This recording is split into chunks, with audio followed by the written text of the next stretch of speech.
গো আমার প্রিয় নবী মুহাম্মদ রাসূল, গো আমার প্রিয় নবী মুহাম্মদ রাসূল।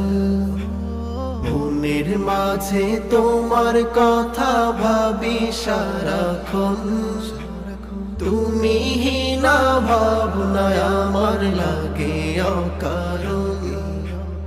মনের মাঝে তোমার কথা ভাবি সারাক্ষণ, তুমি না ভাবনায় আমার লাগে অকারণ।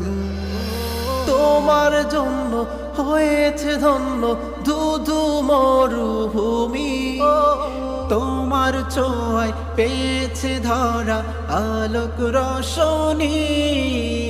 তোমার জন্য হয়েছে ধন্য ধুধু মরু